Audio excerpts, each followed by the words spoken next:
ირაკლი ღარიბაშვილი გაუშვეს ციხეში და როგორ ფიქრობთ, რატომ მიიღო ივანიშვილმა ეს გადაწყვეტილება?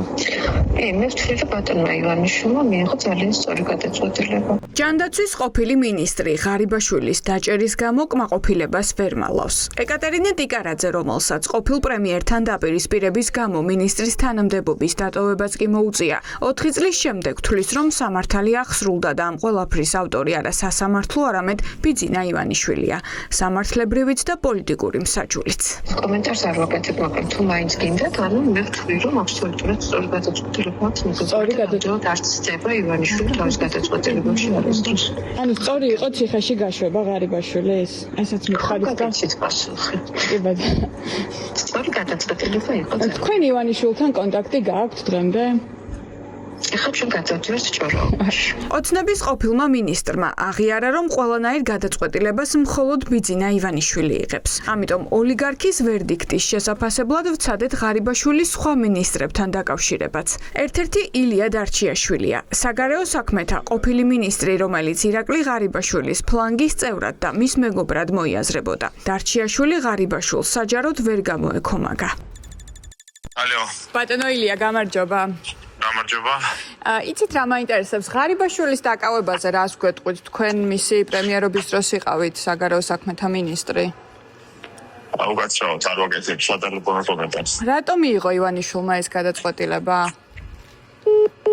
მიუხედავად იმისა, რომ ღარიბაშვილის კაბინეტის წევრებიდან ახლა აქტიურ პოლიტიკაში აღარავინაა, დღეს ყოფილი პრემიერი საჯარო მხარდაჭერას მაინც ყველა მოერიდა. ერთ-ერთი ასეთია ირაკლი ალასანია, რომელმაც ივანიშვილ ღარიბაშვილთან ერთად 2012 წელს ძალაუფლება გადაიბარა და ღარიბაშვილის პრემიერობის დროს თავდაცვის მინისტრის პოსტს იკავებდა. ბატონო ირაკლი, გამარჯობა.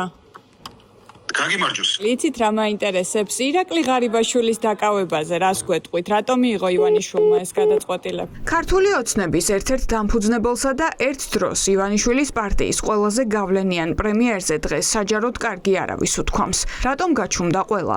ოცნების ყოფილი წევრები დარწმუნებული არიან, რომ მიზეზი ტოტალური შიშია, რომელიც ივანიშვილმა ყველაზე გავლენიანი ფიგურების დემონსტრაციული დაჭერით პარტიაში გააჩინა. ეს არის პროვინციის ფეოდალიზმის გამოხატულება ივანიშვილის სახით და ესე ექცევა ყველას. ყველას ესე მოექცევა. ადრე თუ გამოვიდეთ, მისი გარემოწვა ძალიან შეშინებულია, რომ დღეს რამე რაღაცა დისონანსი მოხდა შიგნით. შეშინებულება უყურებენ, რომ თვითონ და ზოლსულობენ, რომ თვითონ არ იყოს შემდეგი, ვინც შეიძლება აი ამ ასე ვთქვათ ანგარიშტორებაში მოყვეს. პოლიტიკური ეჭვიანობა და ღალატის მოლოდინი. ამ მიზეზებს ასახელებენ ყოფილი მეოცნებეები, რის გამოც ივანიშვილმა ღარიბაშვილი ციხის გზას გაუყენა. ღარიბაშვილი და ლილუაშვილი ეს ორი ადამიანი არ არიან დასანქცირებული ამერიკის შეერთებული შტატებიდან და ნუ ერთ-ორჯერ ამერიკაში წიმყოფებოდა ღარიბაშვილი. აი სერიოზული ეჭვი იყო იმისი და ეთყობა ჩააწვეთ ეს კიდეც ბიძინა ივანიშვილს და ის თვითონ პიროვნულადაც საკმაოდ ეჭვიანია, რომ ბატონო ბიძინა აი თქვენზე მგონი ღალატობენ. თუმცა მე ვერ ხედავ ჯერჯერობით იმას, რომ რაღაცა გუნდში რაღაც ძალიან სერიოზული ბიძინას მიმართ არის უკმაყოფილება, უფრო ხედავ კობახიძის მიმართ უკმაყოფილებას, რომ აი კობახიძემ შეაცდინა ბიძინა ივანიშვილი და მისი ერთგული ღარიბაშვილი დააჭერინა. ხალხი, ვინც ქვეყანას წლები მართავდა, ნახევარზე მეტი ახლა რუსთავის ციხეში უმძიმესი კორუფციული ბრალდებებითაა გამოკეტილი. ამ დროს კი თავად ივანიშვილი არსად ჩანს. კაცი, რომელმაც ღარიბაშვილს და ლილუაშვილს პოლიტიკური გზა გაუკვალა და საზოგადოებას მათ წესიერებაში არწმუნებდა.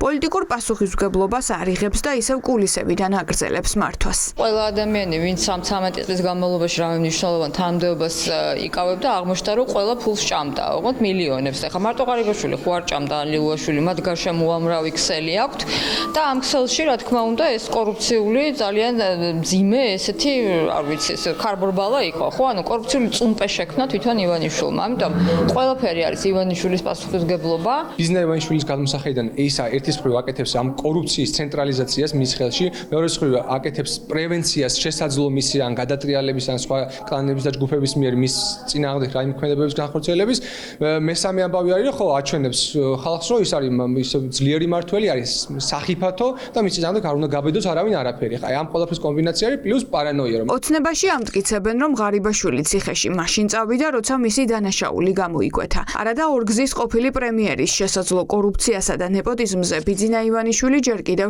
11 წლის წინ მიანიშნებდა. პრემიერზე ვითქვი განსაკუთრებით ღარიბაშვილზე, რომელსაც მე დაუტოვე ჩემი თანამდებობა და დატოვებისას მუდამ სანამ პირველი მას გავენდი და გავაცანი, რომ ამას ვაპირებდი და ამდენჯერმე მაქვს ნათქვამი, რომ შენი პრობლემა იქნება, შენი ნათესავები და იქნება დაცვა პრობლემა, რომ საზოგადოება არ გააღიზიანა არც ერთი და არც მეორით. დაცვა ძალიან აქტიურობს და დღესაც მე პრობლემა მაქვს პრინციპში ბიჭებს ყოველდღე ვახსენებ, რომ უფრო დინჯად მოიქცნენ.